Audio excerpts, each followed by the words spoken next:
Je parle crûment, hein, mais si tu l'as pas sucé après le premier date, tu le revois pas. En France, il y a 53 à 56% des hommes en 2023 qui n'ont pas baisé. T'as l'air chiante, ouais, sur ça même. Chiante? Je sais pas. Les femmes, entre ce qu'elles disent et ce qui marche sur elles, il y a un gouffre, comme dirait ma propre mère. À son époque, à elle, les femmes, elles se plaignaient pas du patron qui mettait une main au cul parce que ça pouvait leur permettre une promotion. Une femme qui est quand même puissante, intelligente, belle, machin, mais en fait, elle fait les boules, elle fait peur. Qu'est-ce qui ferait que un homme ou qui pense que tout va bien, je saute un peu, mais t'appelle. Je sais que là, tu fais des sessions de découverte que tu penses à arrêter d'ailleurs, parce que tu as pas mal de clients et c'est vrai qu'à chaque fois, on en parlait en off, mais tu donnes réellement. Faut pas le dire. Oui. Faut pas le dire.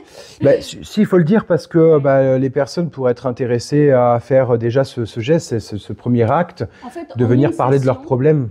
En une session, il y a déjà beaucoup de choses que je mets en place et très souvent, c'est dans des sessions gratuites. Et ce que je trouve dommage, parce que les personnes n'attribuent pas la même valeur aux choses que je leur dis dans une session qui est gratuite, quoi. Et ils pensent qu'ils vont venir, enfin, ils viennent beaucoup par curiosité, mais ils voient qu'ils peuvent me poser des questions. Et en fait, ils avaient besoin d'une vraie session déjà à ce moment-là. Et comme moi, j'aime pas perdre mon temps et leur faire perdre du temps, en fait, on fait déjà une vraie session, sauf que je ne suis pas payée à la sortie. Ouais, ça fait partie du taf parce que je sais que tu veux aussi beaucoup aider les gens. C'est pas trop une histoire d'argent, mais ton métier te plaît. Ah oui, moi, depuis que je te connais, là, ça fait 1 an qu'on est amis.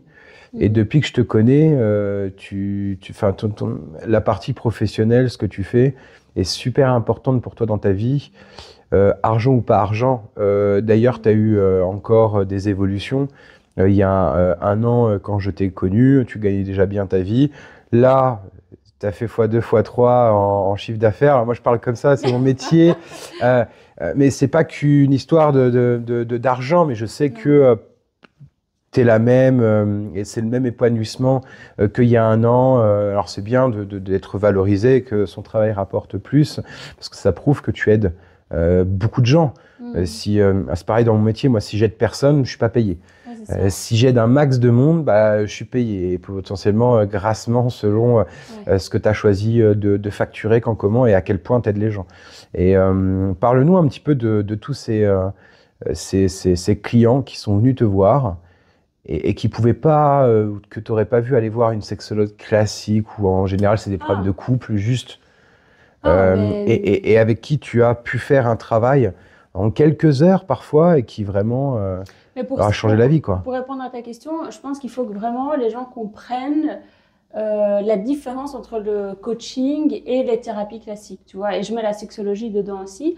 C'est que dans toutes les thérapies classiques, déjà, on est là juste pour réfléchir au pourquoi des problèmes. On n'est pas là pour résoudre les problèmes. Déjà, rien que ça. En coaching, on est là à trouver comment résoudre les problèmes. C'est pas la même démarche. Mais surtout, il y a beaucoup de coachs qui ne veulent pas guider et donner des conseils en disant fais ceci, fais cela à leurs clients, parce qu'ils veulent, ils estiment que c'est à leurs clients de trouver la solution par eux-mêmes. Moi, je suis pas d'accord avec cette démarche. Je pense qu'à certains moments dans la vie, est-ce que c'est pas un prétexte parce qu'ils sont pas assez bons ou qu'ils ont peur du litige? Parce que si tu as quelqu'un fait ABC et que c'était pas ça la bonne réponse, tu prends un risque. Oui, alors que si tu lui dis que ce qui lui plaît à la personne, elle va revenir peut-être te payer une autre consultation. Il y a un côté psy où c'est à partir du moment où on estime que si la personne a trouvé la solution, c'est qu'elle est prête à l'appliquer. Mais à un moment, on n'a pas le time, en fait. À un moment, il faut que les choses avancent. Donc moi, je préviens toujours mes clients en disant, si on travaille ensemble, moi, je vais vous donner des conseils, je vais vous pousser à tester des trucs. Et si ça marche pas, tant mieux, parce que au plus vite vous vous plantez, au plus vite on peut trouver la bonne solution. Et si jamais vous vous plantez, moi, en fait, je suis là et je propose pas juste un petit coaching. Moi, je les accompagne pendant 3 mois, 6 mois. Ils peuvent m'écrire sur WhatsApp en me disant, ça va pas, j'ai un coup de blues, j'ai testé ça, je stresse, je panique. Et c'est vraiment la dimension en plus aussi dans le coaching, ou en tout cas dans le mien, c'est que les gens sont accompagnés, sont beaucoup moins seuls. En fait, c'est le soutien émotionnel nécessaire pour faire des efforts que seul tu n'arrives pas à faire. Où tu sais que tu dois le faire, tu passes parfois 1 an, 2 ans, 3 ans à te dire « Ah, je vais aller à un speed dating ». Sauf que tu dis « Ah oui, mais si ça se passe mal. Ah oui, mais si personne me répond après. » Ben oui, mais en fait, c'est pas grave. And so what? C'est la vie. Tu vas retourner. Et moi, j'ai aussi fort cette posture où simplement j'encourage et je rassure. Je leur fais bien comprendre qu'ils ont de la valeur, qu'ils sont beaux, qu'ils sont intéressants. Enfin, je les aide à mettre en lumière. Qu'ils ont chacun des choses qui sont uniques, en fait. Oui, exactement. Et en fait, s'ils étaient seuls, ils capteraient pas ce truc-là. Ils feraient un seul speed dating. Ils se diraient, ça marche pas, je suis nulle, c'est pas pour moi. Et ils vont laisser tomber. Ils vont peut-être passer 3 ans à être célibataires. Et c'est hyper triste. Mais tu es humble quand même, parce que tu me disais en off qu'il y a 8 à 9 hommes sur 10 qui te contactent, qui arrivent à leur fin. Alors à leur fin, ça fait tout de suite un peu plus machiavélique, tu vois. Mais comme une femme arrive à ses fins, en se contentant parfois d'être juste belle et d'exister, mais c'est là-dedans, hein, elle sait très bien où elle va quand même, hein, même si c'est pas elle qui conduit la voiture. Hein. Ça dépend quels sont leurs objectifs, mais en règle générale... En fait, en général, ils s'attendent pas à faire le travail qu'ils vont faire avec moi. Ils pensent que justement, ça va être un petit relooking et 2-3 conseils en séduction. En fait, on fait un vrai travail de fond où à la sortie, ils ont un mindset complètement différent. Ils sont 1000 fois plus fiers d'eux. Ils ne dégagent pas la même chose. Et les femmes sont beaucoup plus attirées par eux au final. Donc, c'est même pas que eux doivent user plus de stratégie. Évidemment, je leur en donne et ils s'en servent. Mais c'est que déjà, à la sortie, eux sont déjà plus désirables sans rien faire, mais grâce au travail qu'on a fait ensemble pendant 3 mois ou 6 mois, quoi. Et même moi, des fois, là, dernièrement, j'ai quelques clients où ça fait style 6 mois que c'est terminé le coaching avec moi. Forcément, pour eux, le travail continue. Et je les vois, mais c'est plus les mêmes personnes. Et ça fait plaisir. Ça fait tellement plaisir. Pour moi, c'est des petits chefs-d'œuvre où je vois vraiment... Des petits chefs-d'œuvre. C'est des petits chefs-d'œuvre. Ils sont beaux, ils sont épanouis. Ils me disent, ah, mais j'ai eu 3, 4, 5 dates en un mois. Je me dis, mais waouh, trop bien, félicitations. Ils sont mieux habillés. Ils parlent même mieux. Tu vois, ils sont plus charismatiques, plus éloquents.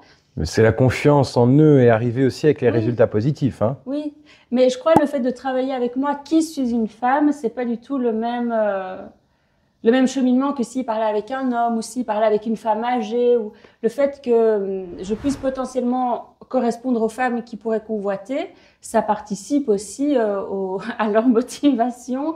Mais il paraît qu'il ne faut pas écouter du poisson quand tu veux le pêcher. Bah, pour moi, ça marche. Ok.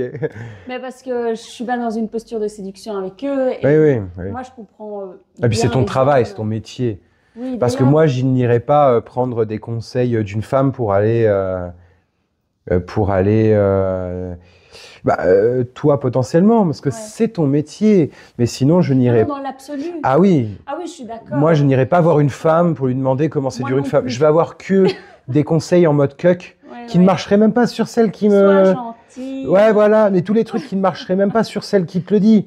Parce que c'est vrai que nous, les hommes, on est un peu plus binaires, quoi, tu vois. Les femmes, entre ce qu'elles disent et ce qui marche sur elles, il y a un gouffre. Non, mais il y a un gouffre, hein, c'est réel. Ça me fait penser aussi quand, sur Instagram, tu vois une meuf qui vraiment, elle est horrible. Et que tu as toutes les autres femmes qui sont là à dire oh, « T'es magnifique, ma belle ». Jamais compris ce truc-là.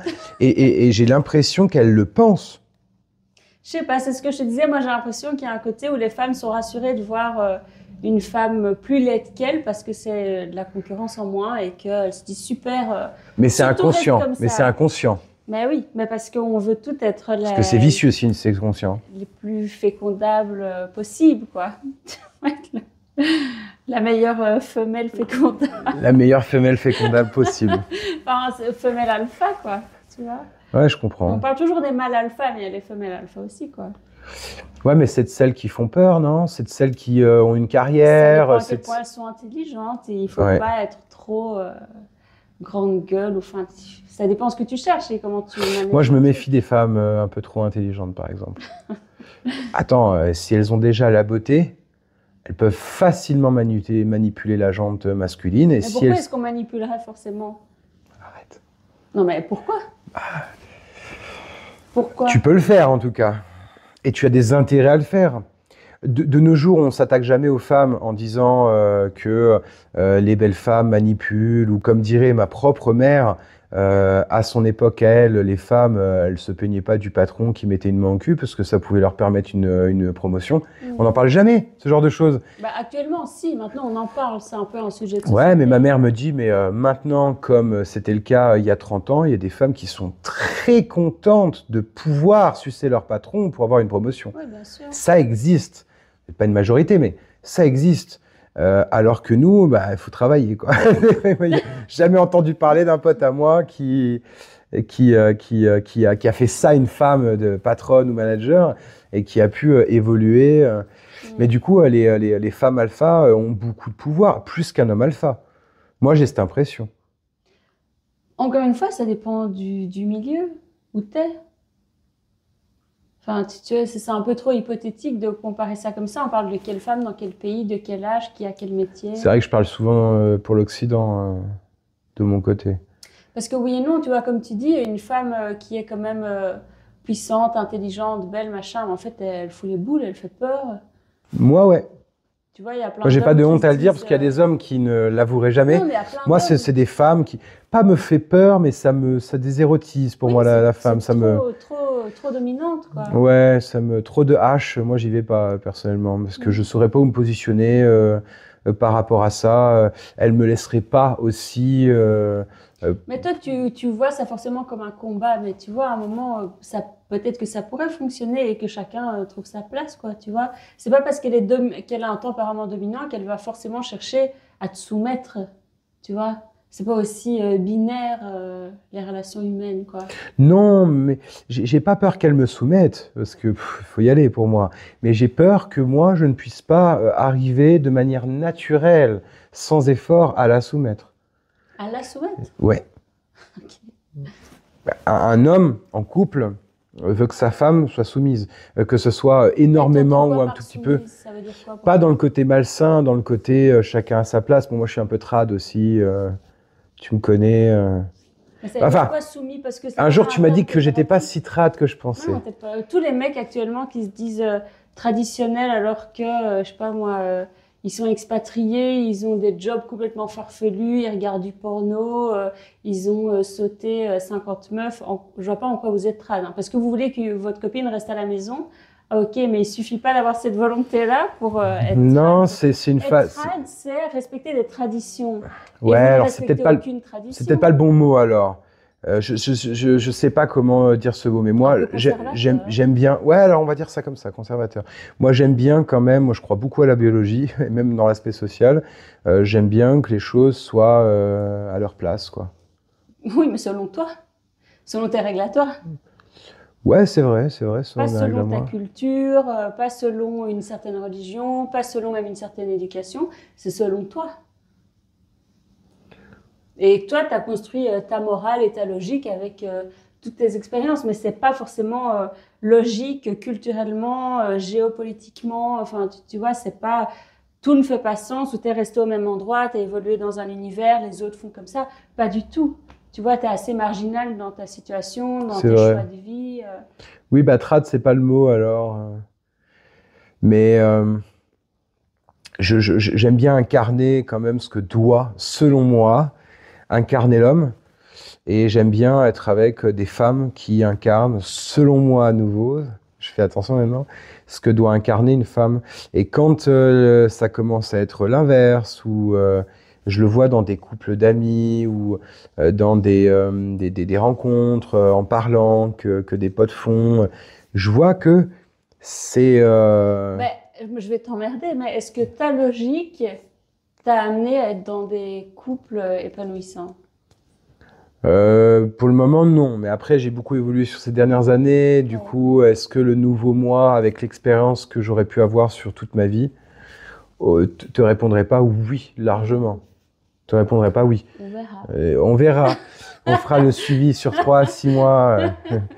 Non, mais c'est des discussions importantes. Mais c'est vrai que tu as raison que c'est une forme de logique aussi, parce que peu d'hommes diraient ce que je suis en train de dire, par exemple. dirait que, comme je l'ai dit tout à l'heure, que ça n'a pas toujours été ça pour moi. Dirait qu'il y a certaines logiques, mais avouerait même à la caméra que ça marche pas forcément plus, ou ça dépend vraiment des périodes et de son évolution.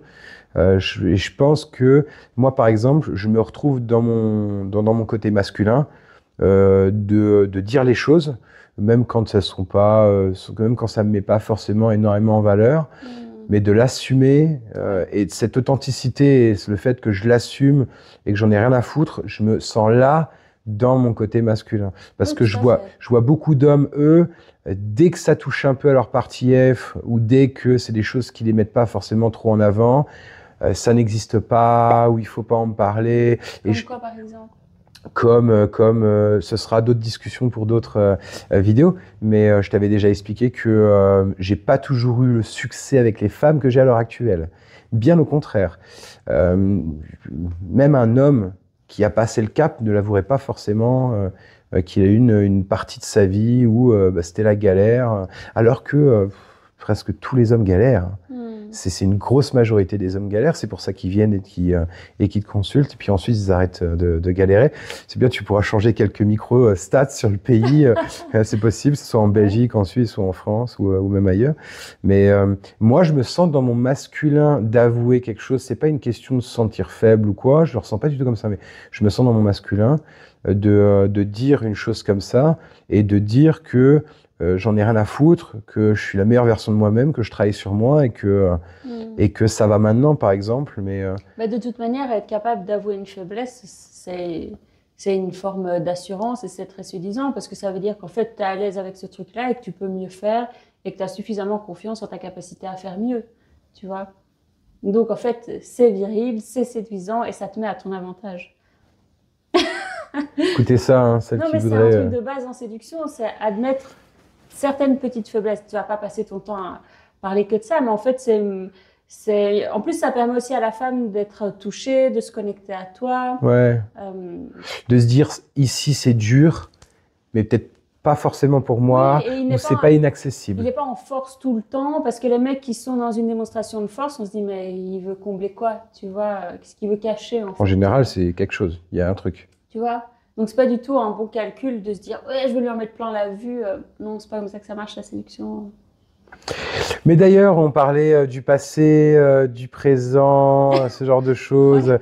J'allais dire que tes clients sont peut-être aussi rassurés parce que tu es une belle femme. Donc, ils sont peut-être aussi rassurés. En plus, tu as à peu près l'âge parfait, en fait, parce que tu es des clients qui ont un début de vingtaine, par exemple, ou alors 27, ou alors 40. Je pense que tu es à peu près dans le bon filon, parce que tu as l'expérience qui fait que, et le regard qui crédibilise pour quelqu'un qui aurait 20 ans, et pour quelqu'un qui aurait 40 ans, ou 50 ans ou plus, tu as l'âge où on va aller chercher sa copine, hein, parce que moi je sais que je vais pas aller chercher une femme qui a 45 ans en ayant 32 en février. Peu importe quand sort cette vidéo, on va dire que j'ai 32 ans, pareil. Du coup, j'allais dire qu'ils étaient rassurés d'avoir affaire à une belle femme. Là, je t'entends pas dire que c'est selon moi, hein. On remarquera que il y a du double discours ici. Non, je rigole, mais ça n'a pas toujours été le cas. Du coup, parlons du passé un petit peu, des choses que les gens peuvent ne pas savoir. Est-ce que t'as toujours été en forme comme tu es en forme là maintenant, physiquement, mentalement? Ouais, physiquement, mentalement, dans ton cœur, dans ton esprit. Est-ce que tu as déjà, en tant que femme, galéré? Parce que on avait déjà eu, c'est une double question du coup, mais on avait déjà eu une discussion où moi, à part peut-être 15% des femmes, je ne crois pas du tout qu'une femme galère pour trouver un homme, pour avoir des relations, pas que sexuelles, mais aussi émotionnelles et sortir. Et toi, tu m'avais dit que je me trompais totalement et tu m'avais parlé, par exemple, de ton passé. Mais d'abord, pour répondre à ce que tu dis, moi, j'ai pas dit que c'était faux. J'ai dit que les femmes ont accès, oui, plus facilement au sexe ou à certains hommes, mais pas à des hommes de qualité. Il y a plein d'hommes qui sont tout simplement prêts à niquer n'importe qui et n'importe quoi. Oui, on a accès à cela. Ben, génial. Mais est-ce qu'on a envie de cela? Ben, je crois pas. Tu vois? Donc, non, c'est pas parce qu'on a un accès plus facile que que ce soit, enfin, que c'est qualitatif et qu'on a envie d'y aller, quoi, tu vois. Plus de choix, et c'est aussi un peu, on peut se perdre, parce que les hommes ont peut-être accès, je donne des moyennes, mais un homme qui aurait accès à 5 femmes, déjà, et on est up, hein, parce que tout le monde pense que quand on est seul dans son chagrin, et je l'ai été, moi, par le passé, par exemple, on est refusé, que la majorité des hommes n'ont pas de soucis. Non, on fait partie de la grande majorité écrasante des hommes qui ont des problèmes, en fait. Et donc, un homme qui aura accès là, en claquant des doigts, entre guillemets, à 5 femmes à date, la même femme, dans la même position, dans ses atouts à elle, a accès à 50 ou 100, mais du coup, a beaucoup plus de chances de se tromper. Parce qu'il y a plus de quantité, mais il n'y a pas plus de qualité. Mais a plus de chances de se tromper, mais après, c'est aussi l'envers du décor, c'est que on est alors extrêmement sollicité. Parce qu'on va dire, oui, elle va changer d'avis, elles sont pas fiables, machin. Oui, mais en fait, vous savez pas ce que c'est, vous, d'être sollicité par 30 hommes de qualité qui sont là en train de vous dire, oui, quitte ton mari, je ferai tout pour toi, machin. Enfin, il faut savoir dire non, hein, il faut savoir le dire même 30 fois d'affilée. Il faut une certaine somme, une certaine sorte de discipline, en fait. Hein. Ben oui. Parce que, enfin, tu vois, l'envers du décor, c'est ça aussi, où tu es constamment confronté au fait que tu as le choix. Mais c'est épuisant d'avoir le choix. Tu vois, la fatigue décisionnelle, mais c'est épuisant. Surtout si un jour tu as un problème de couple, par exemple, c'est le pire moment où à chaque fois que tu dis, ah, mais en claquant des doigts, je peux changer de vie, avoir un mec plus beau, plus riche, plus intelligent, ben vas-y pour dire non. Tu vois, c'est une difficulté, ça a l'air d'être un luxe de riche, mais c'est une difficulté comme une autre. Tu vois, avoir trop de choix, c'est tout aussi dur que d'en avoir trop peu, quoi. Oui, mais c'est plus une difficulté de couple, alors que l'homme, c'est plus difficile quand il est tout seul. Oui, bien sûr, mais après, en tant que femme, c'est aussi difficile de choisir correctement, et les femmes n'ont pas toujours le meilleur discernement pour choisir le meilleur partenaire dans la trentaine de prétendants qui se présentent à elles, quoi. C'est vrai. Mais pour répondre à ce que tu me disais par rapport à moi, moi, au début quand j'ai commencé à avoir des relations et à sortir un peu avec des hommes, que j'avais 18 ans, moi, à ce moment-là, personne ne s'intéressait à moi. Pourtant, je n'étais pas hyper différente, mais je ne sais pas pourquoi, je ne correspondais pas aux cases. Et je crois que j'ai toujours un visage enfantin, à l'époque encore plus. Et je crois que c'est principalement ça qui n'attirait pas du tout les mecs de mon âge, quoi. Vraiment, ils ne s'intéressaient pas à moi. Pourtant, comme ça, tu vas attirer des hommes de 30-35. Oui, mais ça, je l'ai compris après. Ah. Et après, je suis allée chercher ailleurs. Mais donc, oui, au début, je plaisais à personne. Mes premiers copains, c'était pas folichon. Et puis après, en études supérieures, c'est là que j'ai commencé à faire beaucoup plus de rencontres en ligne et que j'ai rencontré mon premier copain qui avait la trentaine. Moi, j'avais 20 ans. Lui, il était parisien et il est venu me voir et il a pris le train pour venir me voir. Et après, on est restés ensemble au moins 1 an, 2 ans. Mais même là, je pense que moi, j'étais dans une optique encore jusqu'à mes 25-30 ans où je ne cherchais pas particulièrement à être en couple. Donc, je me retrouvais dans des histoires farfelues ou que la plupart des meufs n'auraient pas envie de vivre parce que c'était trop risqué ou aléatoire. Mais moi, j'étais ravie de ça parce que je découvrais, quoi. Je découvrais des profils différents. Et moi, j'ai souvent été en couple avec des hommes parce que je les trouvais intelligents et qui m'apportaient vraiment un regard sur le monde et sur la vie trop important pour que je les laisse partir. Et donc, très souvent, quand j'étais en couple, c'est pas que je changeais complètement, mais vraiment, ma vision du monde se modifiait et de couple en couple, évoluer. Ça a façonné ma vision des choses. Et évidemment, j'ai toujours mon libre arbitre, mais c'est un truc, moi, qui me fait plaisir parce que des fois, on parle de ça négativement en disant oui, les meufs, elles changent la vie, elles se soumettent aux hommes. Non, moi, j'étais avec des hommes qui m'inspiraient et je suis ravie que j'ai eu l'intelligence pour prendre ce que j'avais à prendre et être inspirée par ce qu'ils avaient de meilleur à m'offrir, quoi, tu vois. Donc, j'ai eu beaucoup de relations un peu vues de l'extérieur particulières, mais parce qu'en fait, je trouvais ça, c'est ça que je cherchais, mais qui n'était pas viable sur du long terme pour construire un vrai projet de vie, quoi. Donc, j'en ai vu un peu de toutes les couleurs. D'abord, personne ne voulait de moi. Après, j'en ai vu un peu toutes les couleurs. C'est-à-dire ?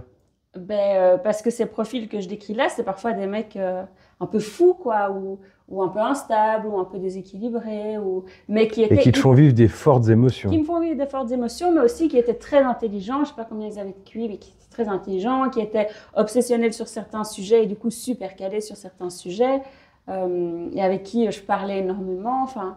Après, est-ce que c'est une découverte aujourd'hui de savoir que Olivia Nichols est sapiosexuelle? Je crois pas. Hein. Moi, je dirais pas que je suis sapiosexuelle. Ah si, pour moi, tu l'es. Je trouve que c'est très pompeux comme terme, parce qu'à un moment... Moi, j'aime bien justement parce que les gens ne connaissent pas beaucoup. Donc, la sapiosexualité, pour les gens qui ne connaissent pas, qu'est-ce que c'est? Mais dit simplement, c'est le fait d'être attiré et intéressé sexuellement par quelqu'un parce que ce quelqu'un est intelligent et que la stimulation intellectuelle nous excite au point qu'on a envie d'avoir des rapports sexuels avec l'autre, quoi. C'est pas juste physique ou un peu de séduction, machin, c'est que vraiment, ce qui se passe sur le plan intellectuel est bandant, quoi. Et c'est que une histoire d'intelligence ou il y a aussi une partie de culture générale? Bah oui, bien sûr. Oui, il y a de la culture, il y a de l'humour. Oui, il y a de l'esprit, tu vois. Il y a de l'esprit, je comprends. Du charme, de la poésie. Et puis après, il y a aussi, est-ce qu'on a une culture commune Bon, c'est pas obligé, mais tu vois, quand tu rencontres quelqu'un, moi, je suis sortie beaucoup avec des Français. Et puis, quand j'ai commencé à ressortir avec des Belges, le fait d'avoir plein de petites références communes, de langage, de lieux de vie. Comme la Noël, on dit, par exemple. Oui, oui, mais tous ces petits détails-là, c'est... Tu te sens un peu chez toi. Quand la personne te parle, tu te sens déjà un peu chez toi. Mais oui, je sais pas si je me considérais comme ça, parce qu'il y a plein d'autres choses qui m'excitent en dehors de juste l'échange. Ah, mais tu peux être sapio et tu peux être plein d'autres choses aussi. Alors, je veux bien. Mais non, c'est pas une case où tu es là-dedans et du coup, tu n'es pas ailleurs. C'est plutôt une c'est un peu pompeux une de dire corde ça de plus à ton arc. Ah, c'est pompeux, c'est pompeux. Non, ce qui serait vraiment pompeux, c'est ce que je m'apprête à dire. C'est que moi, la plupart des femmes qui ont été très attirées par moi, mais même fortement, selon moi, étaient sapiosexuelles. Tu vois, ça, c'est pompeux. Parce que ça veut dire ce que ça veut dire, du coup, tu vois. Mais dire que toi, c'est quelque chose qui te plaît. Parce que oui, pour une femme, mettre en avant le fait qu'elle s'intéresse à l'intelligence peut paraître pompeux. Mais non, moi, je vois pas comme ça. Moi, aussi les trucs qui mettent dans des cases, parce que ce qui nous excite, c'est un ensemble de choses. Tu vois, évidemment qu'on a envie que notre partenaire nous stimule intellectuellement. C'est pas pour ça que tu es sapiosexuel. Ça, c'est normal. Mais en même temps, tu veux que la personne t'excite aussi physiquement, et ses phéromones, et machin, et quand même son statut. Enfin, tu vois, c'est un ensemble de choses. Est-ce que tu as déjà été avec un homme, que ce soit pour une nuit, une semaine ou la vie, bon, peu importe, qui était pas trop ton style physiquement, où tu te serais dit, putain, mais lui, je me retourne même pas dans la rue. Par contre, était très intelligent et vraiment avait un charisme, parce qu'on peut être moche et avoir du charisme. Hein. Avoir un charisme et tout, et était... Ben oui, c'est peut-être pas très sympa, mais j'ai l'impression que la plupart de mes ex, c'était pas des... Donc t'es sapiosexuel. C'était pas des cadeaux de beauté. Donc t'es sapio. Ben on peut pas tout avoir. Moi, il y a des qui sont très beaux, avec qui j'ai eu des dates, et juste, je m'ennuie. Tu vas trouver quand même pas mal de femmes, sans forcément s'ennuyer, qui vont préférer choisir un peu plus de beauté physique que d'esprit ou d'intelligence suprême, au lieu de l'inverse. Hein. Oui, peut-être. Et ça, c'est des femmes normales, entre guillemets, qui sont pas sapio.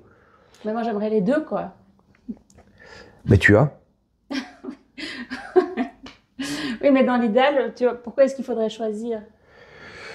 Tu vois, c'est pas soit l'un soit l'autre, il n'y a pas les beaux...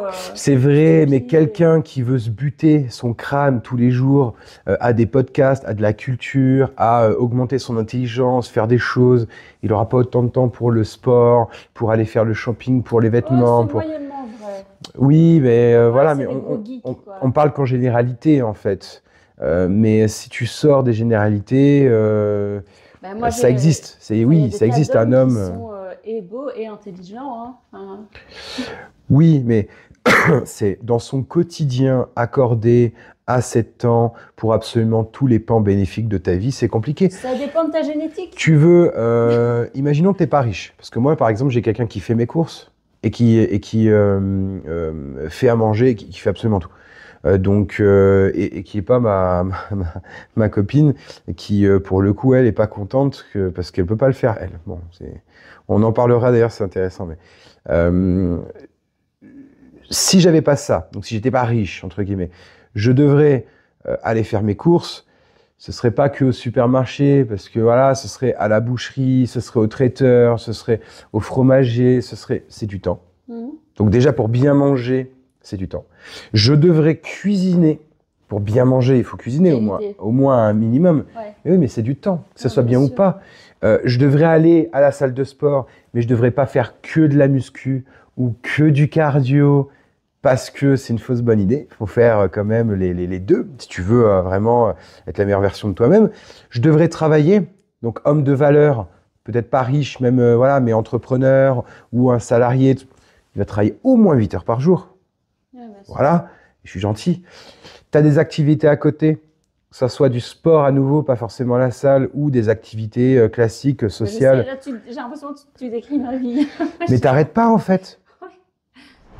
J'aimerais bien qu'on revienne sur quelque chose qui me semble important, et peut-être je me trompe, mais moi j'ai une vision où les sexologues classiques, pas comme toi tu fais en digital depuis des années, mais c'est vraiment pour les couples. J'ai du mal à voir un homme contacter, appeler, ou s'il n'est pas influencé par tes vidéos, ou s'il découvre pas qu'on peut l'aider sur ces sujets-là. Moi je vois plutôt un couple qui baisse plus, aller voir une sexologue pour des problèmes de couple, et j'ai du mal à voir plus que ça, hein. D'ailleurs même en couple, hein, quel autre problème pour avoir, j'ai du mal à... Oui, c'est vrai, mais je pense qu'il y a aussi le côté intimidant du sexologue qui est vu un peu comme un médecin, qui fait que on n'ose pas trop, à part vraiment pour un problème de santé, un gros trouble érectile parce que tu as eu un cancer, mais après pour toutes les autres petites pathologies ou même au-delà des pathologies, des fantasmes, les mecs qui sont fétichistes des pieds et qui pensent que c'est hyper bizarre, qui savent pas comment le vivre avec une fille, ou juste l'aspect plus relationnel, mais qui est quand même lié à la question sexuelle, c'est-à-dire comment réussir à coucher avec des filles. Pour toutes ces problématiques-là, on va pas voir de sexologue. Déjà parce qu'on n'ose pas. Et en fait, ceux qui osent, quand ils vont chez des sexologues, les sexologues leur disent « Ah, mais moi, je travaille pas là-dessus, c'est pas mon domaine d'expertise. » Donc ils font que les couples. Ben, c'est même pas qu'ils font que les couples, c'est qu'ils font que des problématiques très basiques. Et d'ailleurs, même dans les études de sexologie, c'est très médical. Style, ah oui, la prostate, machin, oui, ok, très bien, mais en fait, je reviens avec mon exemple du plan A3, mais si un couple veut, tu vois, ils sont tous les deux consentants, ils se disent, vas-y, on a envie de faire ça parce que notre dynamique, machin, à un moment, ils n'ont pas besoin de conseils médicaux, mais ils vont pas non plus aller voir un psy, parce que le psy, il va les aider à quoi? C'est pour ça que moi, je trouve que mon niveau d'expertise est intéressant parce que moi, j'ai de la pratique et donc je peux guider sur plein de choses, style « Ah, vous voulez tester le BDSM ?» Même des trucs fun, tu vois, qui ne sont pas des problèmes, mais comment... C'est fun le BDSM? Ouais, c'est fun le BDSM. D'accord. Non, mais je donne ça comme exemple. Après, ça peut être du tantra, ou tu vois, mais juste comment s'amuser plus, comment élargir le champ des possibles, parce qu'on n'est pas obligé d'avoir un problème pour vouloir faire mieux les choses. Tu vois. C'est vrai, donc tu n'as pas que des clients qui viennent te voir qui sont dans un mal-être ou qui ont des problèmes. Il y a des gens, ils veulent améliorer un bonheur qu'ils ont déjà. Ça peut être des couples, par exemple, où tout va bien, mais justement, ils hésitent à faire un plan en 3, ils ne savent pas comment commencer, ils ne savent pas les bons trucs à faire. Et typiquement, quand ils ont peur, qu'ils ne sont pas sûrs d'avoir envie de le faire, moi, je leur dis toujours d'en faire un roleplay, comme on dit. Genre, ne le faites pas, mais quand vous faites l'amour, imaginez qu'il y a une troisième personne. Et racontez le scénario, imaginez que la personne est là, qu'est-ce qu'elle fait, c'est une femme, c'est un homme, vous la dominez, machin. J'ai déjà fait ça avec des femmes en leur disant, quand elles étaient vraiment à fond, ou moi j'étais derrière par exemple, en leur disant, imagine là. Il y a une meuf, qu'est-ce que tu lui ferais, machin. Ouais, moi c'était plutôt un mec, parce que je faisais pour la fille. Donc je disais, si là t'avais un autre pénis dans la bouche et qui du coup était pas le mien, je suis derrière. Qu'est-ce qui se passe? Alors je dis pas comme ça, mais et on serait curieux des réactions. Parce que très souvent, la meuf, dans son moment d'excitation, on se dirait, ah ouais, ça a l'air cool ce que tu me racontes là. Bien sûr, mais du coup, Enfin, voilà, il y a tout à fait moyen. C'est pas binaire, c'est pas ah, vous voulez le faire, voilà tous les conseils pour y arriver. C'est un peu plus subtil. C'est ah ben déjà comment juste surfer sur cette envie, cette énergie sexuelle, là, ce délire que vous avez ensemble. Et c'est déjà un premier step pour voir si ça vous excite ou pas. Et est-ce qu'éventuellement vous voudriez aller plus loin ou pas. Mais tu vas pas voir un sexologue pour ça, tu vois. Il va te Non, dire. en effet. Ou pareil pour le BDSM, parce que j'en parlais avec une sexologue justement qui disait ah ben moi quand mes clients me parlent de ça, je leur dis que je peux pas les aider et je leur dis de se diriger vers quelqu'un d'autre. Bah toi, du coup, non? Oui, mais moi mon statut il est un peu marginal. C'est pour ça que c'est bien que je fasse des vidéos, des appels gratuits. Alors, marginal, mais rappelons quand même que tu as des certifications et des diplômes dans ce genre de choses. Parce que moi, j'avais été très étonné il y a un an quand on commençait à discuter. Parce que je suis très curieux, donc je t'ai posé plein de questions. J'avais très étonné que tu t'es formé réellement. Alors bon, c'est une veille dans ton métier, hein, tu te formes toujours un petit peu, mais que tu as des certifications, que tu as fait des stages, que tu es allé jusque-là. Ben là, je termine un certificat en sexologie à l'UCL. Et moi, je me suis fait aussi L'UCL qui est l'UCL à l'Université catholique de Louvain. catholique. Catholique. D'accord. On dirait que ça va pas On ensemble. dirait que ça va pas ensemble. Ben, moi, je trouve que c'est pas plus mal parce que ça, c'est pas trop woke, quoi. C'est pas Ah bah là, l'université libre de Bruxelles, c'est un peu plus cadré. Et Ok. ensuite, je me suis fait aussi superviser par d'autres coachs qui ont analysé ma pratique pour voilà, voir si tout tient la route, si c'est cohérent. Et en plus de ça, moi, je trouve que c'est important. Moi, je vois quelqu'un, je me fais suivre par un psychanalyste. On y croit, on n'y croit pas, c'est pas la question. Je pense que tous les gens qui sont dans la santé mentale, c'est important qu'ils soient aussi suivis par quelqu'un et qu'ils puissent de temps en temps, même quand ils ont des cas ou qu'ils les stressent ou co-caissent, c'est bien de s'assurer que soi-même, on est sain mentalement, psychologiquement pour prétendre s'occuper de la santé mentale des autres, quoi. Surtout que tu prends aussi le négatif, un peu la misère, Ouais. des gens parfois qui te contactent. Et c'est pas parce que tu leur en sors, enfin que tu les sors de ça et que tu les aides et que après toi ils ont de meilleurs résultats sur tous les pans de leur vie, de ce pourquoi ils ont consulté, que t'as pas pris en fait toi ce mal-être que tu peux avoir. Oui, oui, c'est très chronophage, mais moi je suis très investie dans mes appels. C'est pour ça qu'en général, plus de 5 par jour, ça m'épuise parce que je suis très investie. Je ne suis pas dans une écoute passive. Vraiment, je suis hyper active. Je me rappelle tout ce qu'ils m'ont dit, quelles sont leurs difficultés. Je note des trucs. Je dis, ah ok, bah alors Ouais, j'ai vu pour la tes semaine petites piles de prochaine. carnet. Mais oui, Et tu notes et je note tout. c'est bien pour pas oublier, pour toujours que le client ait une relation privilégiée avec sa professionnelle. On dit comme ça fait bizarre. Oui, mais c'est le cas. Et tu as fait pas mal de vidéos, et c'est des vidéos de choses que tu traites avec tes clients, justement. J'avais vu une de tes dernières vidéos, je crois. Ce sera peut-être pas une de tes dernières quand on me paraît celle-ci, mais c'était faire sa première fois avec une escorte, par exemple. Ouais. T'as beaucoup de... Là, c'est le moment anecdote, là. C'est le moment où je veux que tu me balances des anecdotes de gens concrètement qui... il y avait personne pour les aider, en fait, sur certains sujets. Et toi, tu es arrivé en disant non, mais moi, je vais t'aider. Et du coup, cette vidéo, pour ceux qui l'ont pas regardée, du coup, est-ce que c'est bien ou pas de faire sa première fois avec une escorte? Est-ce que quelqu'un t'a déjà appelé pour te demander Oui, directement bien si c'était sûr. bien ou pas, ou s'il fallait vraiment faire ça ou pas, quoi?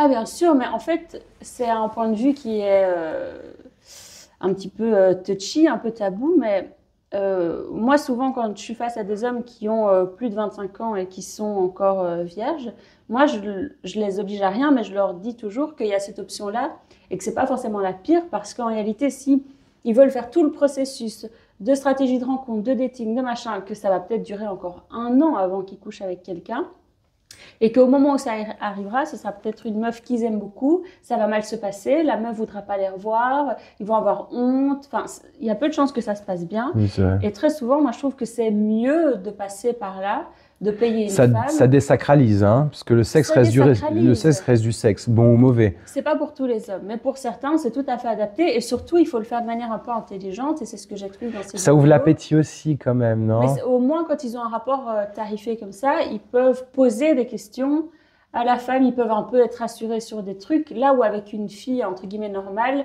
ils vont pas commencer à faire un cours d'éducation sexuelle, ce serait hyper gênant.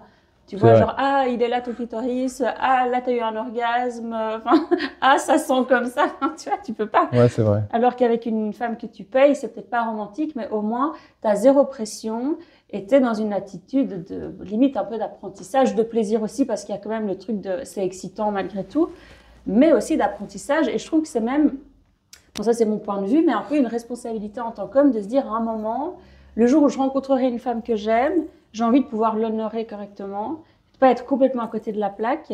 Donc voilà, je me sacrifie, c'était pas cool, mais je passe par cette étape-là avec une escorte pour en être libérée une bonne fois pour toutes. Non, et puis si tu veux qu'une femme se projette, j'ai parlé super cru, mais si tu veux qu'une femme se projette avec toi, il faut bien la baiser. Ben oui, évidemment. Donc c'est vrai que s'entraîner un peu avant, si vraiment tu as ce type de difficulté-là, c'est pas déshonorant ou Il y en a beaucoup, beaucoup plus qu'on ne le pense qu'ils le font. leur première fois avec Ah oui, une escorte. depuis que j'en parle, en fait, même moi, je ne m'attendais pas à ça, mais il y en a énormément qui Plein de gens t'ont témoigné en mode bah moi oui c'était le cas. Et même certains de mes Surtout que clients le pour font. un homme, par exemple, tu m'as pas demandé mais c'est marrant du coup j'en parle, mais moi ma première fois je l'ai fait à l'arrière de ma Twingo blanche avec une nymphomane. Ok, c'est un bon souvenir ou pas? Bah du coup c'est un souvenir. Ouais. Parce que demande à la plupart des hommes, ils ne se souviennent pas de leur première fois. Il y en a, j'ai croisé plein, peut-être je me trompe sur ça, mais j'ai croisé plein d'hommes qui se souviennent pas forcément. Une femme, c'est différent. Apparemment, les femmes se souviennent, que ce soit bon ou mauvais, mais se souviennent un peu plus de leur première fois. Il y a aussi le craquage, il y a le sang, pas le sang, les douleurs, pas les douleurs. Donc ça les marque un peu plus. Ça, c'est une légende urbaine, hein, l'hymen. Oui, bon, c'est surtout une meuf qui s'est déjà doigtée avant ou quoi. Non, mais il peut se rompre au cours de ton adolescence sans qu'il y ait introduction de quoi que ce soit. Hein. Oui, il peut ne pas se rompre au premier rapport sexuel aussi. C'est comme le sang, et dans certaines religions encore, s'il n'y a pas de sang, c'est que tu es impur, alors qu'en fait, il y a des femmes qui n'ont pas de, je crois c'est 20% qui n'ont pas de sang la première fois, voilà. Après, c'est des domaines où tu es bien plus experte que moi.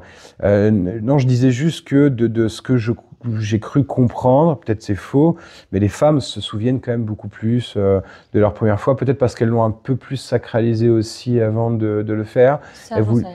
Je t'avoue, je ne sais pas. C'est tellement intime et propre à chacun.